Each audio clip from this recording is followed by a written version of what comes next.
Hello, everyone. Welcome to the Real Estate Experience Podcast with your host, Sterling White, which is myself, in case you're wondering, where on each and every episode, dropping absolute bombs and golden nuggets, where I do a personal experience shares as an investor, entrepreneur in the industry with close to a decade being in it, and bring on other high-achieving investors and entrepreneurs in the industry as well to really share behind the scenes, trials, tribulations on how to take deals down as far as the multifamily syndications.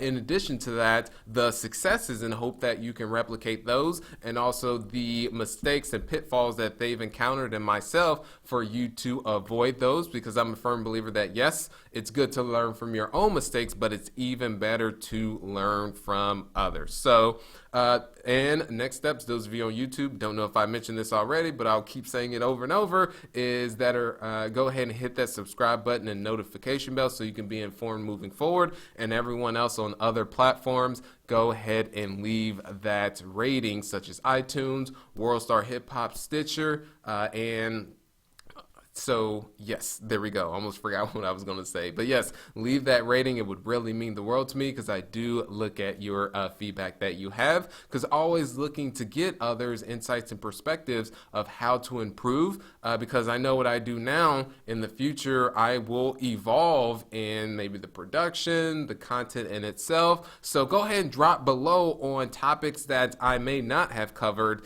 that you would like to see more of, and just also enjoy hearing from you all too. So let's go ahead and jump right into things, where today's topic is the 3 things that is costing you deals.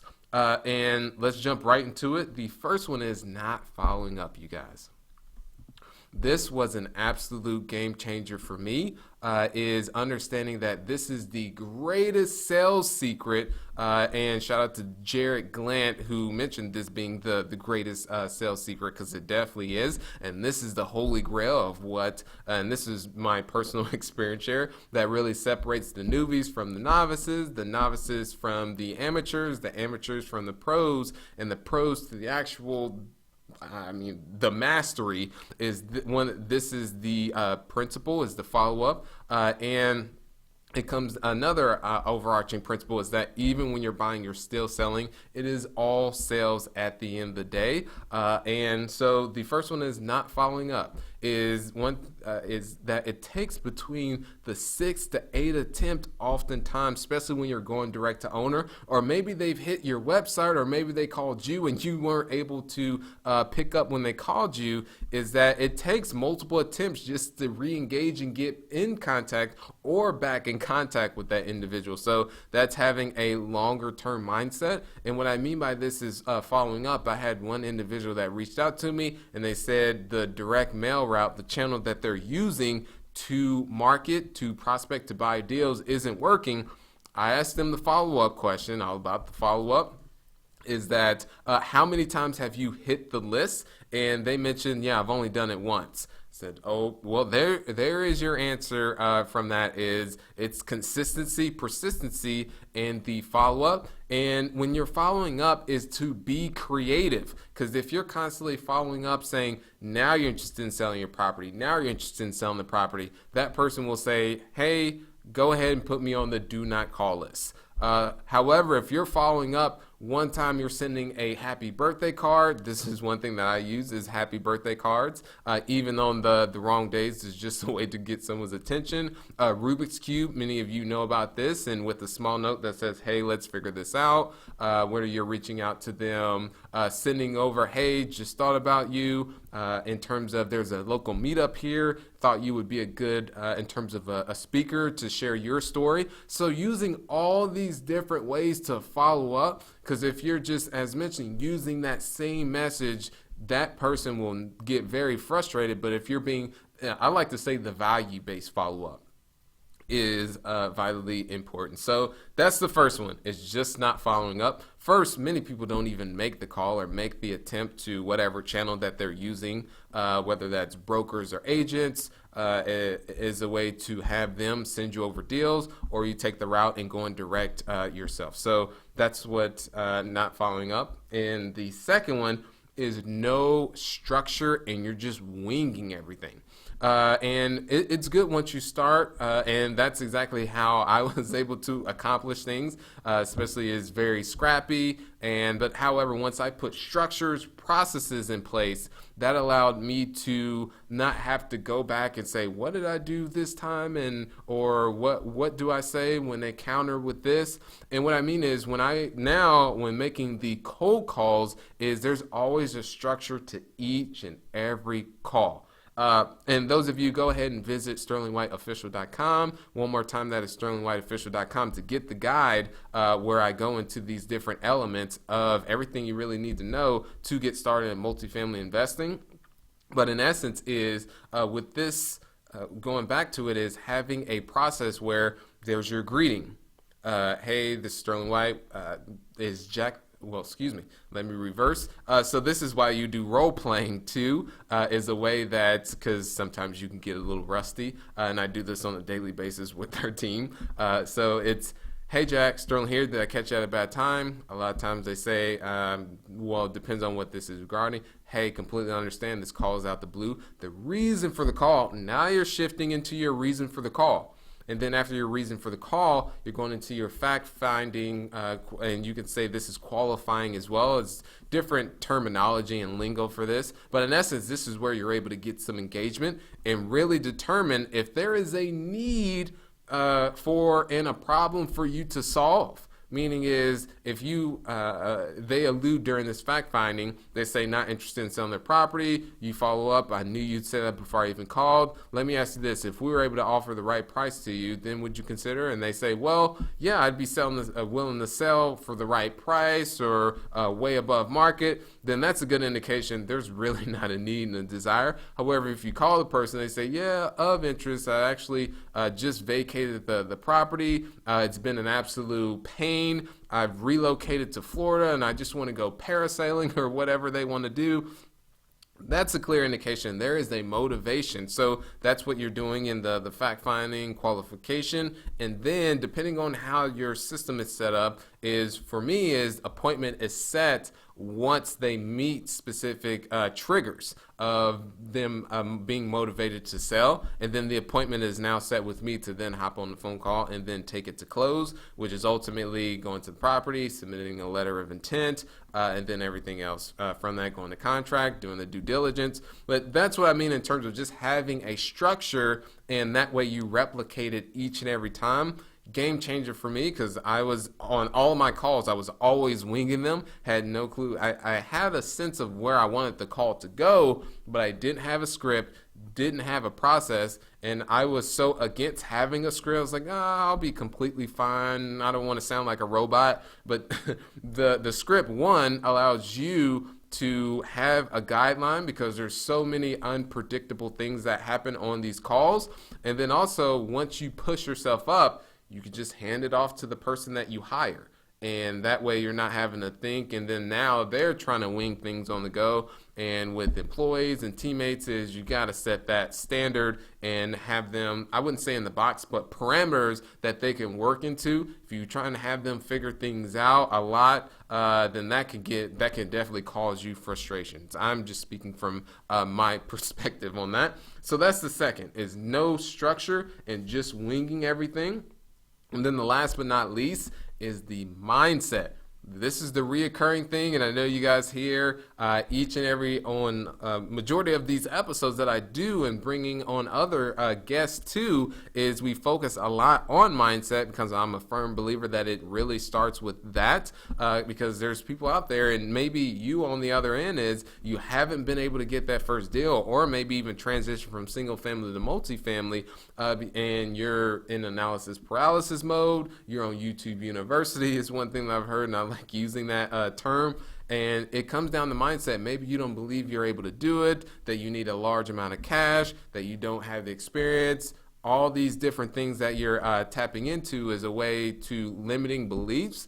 But if you have the mindset and you listen to podcasts where someone in the worse off situation was still able to accomplish that, then there really shouldn't be an excuse on your side. But it just comes down to a mindset. And why are you doing this? Because if you have a why and you have fuel, then that will propel you. Because one of my whys and one of my fuels that I have is the story. I remember going to Kroger. I was so broke, you guys. This was my early or late teens, early 20s. Maybe it was about 19 or 20 years old. And I remember going to the grocery store and I had to use my relative's EBT food stamp card because I didn't have enough money to be able to buy the groceries. And I remember it was Kroger. There's that's local here to Indianapolis. I'm sure there are probably other in other markets, but I go there and I'm paying for my groceries and I look around to see because I pull out the card and I'm going to swipe and pay for the groceries. And from there, I felt so damn ashamed, you guys, once I went to pay for that order.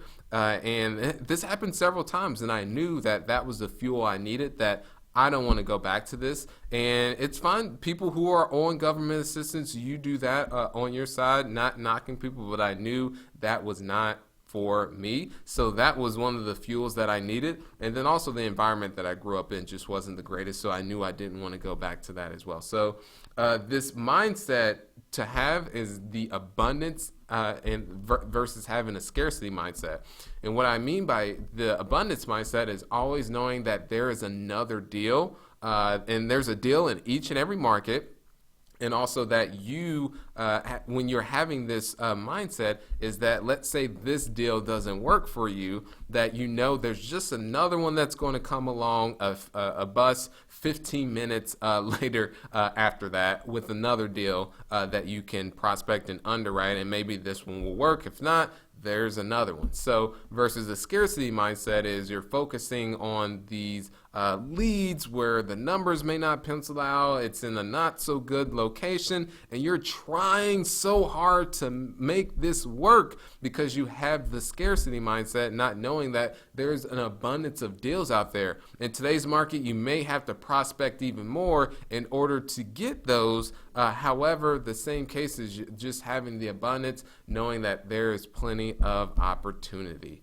So that's one thing I just want to allude to everyone. When you have the scarcity mindset, you'll do things such as when you're looking at the numbers, you will say, well, instead of this market's normally been at a 2% rent growth, let me go ahead and bump that up to 3% in order to make this deal be able to work. It actually looks better on the numbers now because when you're underwriting deals, you can construe, or lack of better words, manipulate the numbers in order to get it to where you want it to go. But if you have that mindset, not the scarcity side, that, hey, I can go ahead, and I'll give you guys an example. So the 118 unit that was in that I was looking to purchase in Cincinnati, Ohio, and it's since actually sold. But that owner, and this was one thing, is we went under contract assuming the number one questionable item was actually the roofs.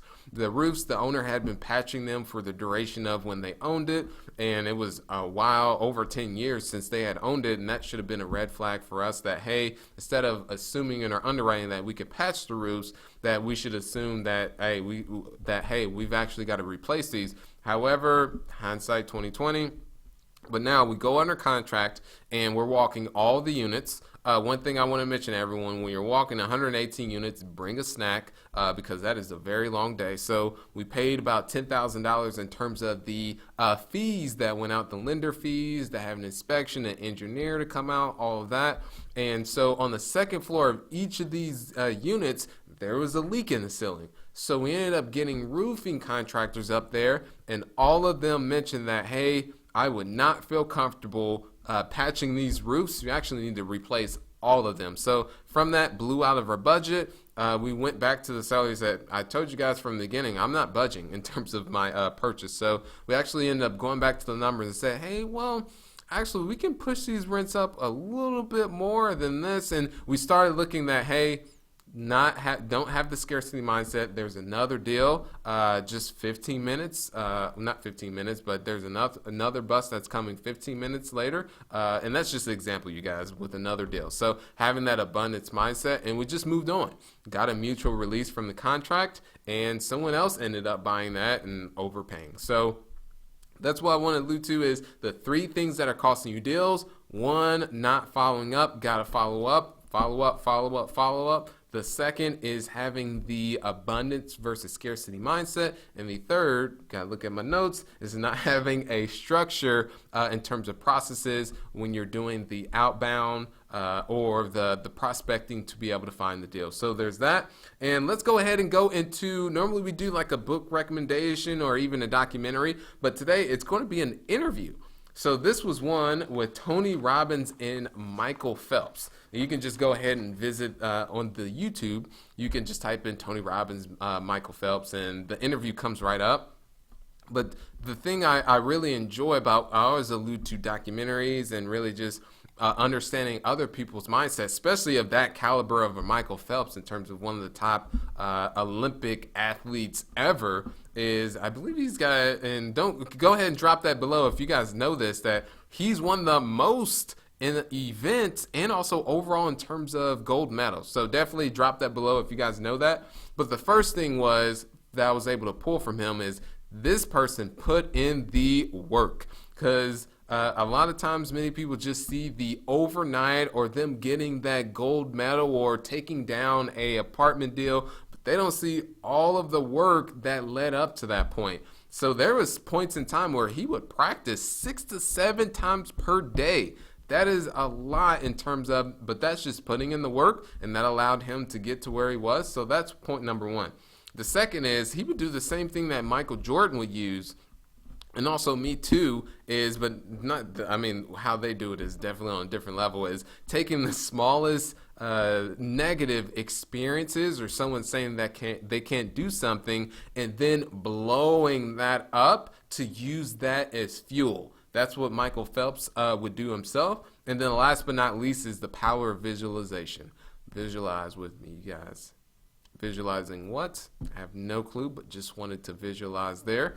Is that the power of visualization is he would visualize him winning all the gold medals and also winning the races that he participated in. Yeah, I just thought that was cool in terms of him going through that. And Tony Robbins, of course, asked the right questions. He's got huge hands. You guys got to look at Tony Robbins. His hands are massive. That's just a random thing I just wanted to throw out there. But all right, last but not least, you guys, that is the end of today's podcast. And the next steps, those of you who are on the YouTube, got to hit that notification bell so you can be informed moving forward. And also subscribe. There we go. Almost lost my train of thought. And then additionally on all other platforms, please leave that rating. It would mean the world to me. And those of you who want more insights on getting started in multifamily, visit sterlingwhiteofficial.com. One more time, that is sterlingwhiteofficial.com to get your free guide on everything you need to know to be able to get started. So keep being awesome, you all. Love you so much. Thank you. All right. Thanks for listening to The Real Estate Experience. If this has brought you any value, please subscribe and leave a 5-star rating. It would mean the world to me. Now go out there and crush it.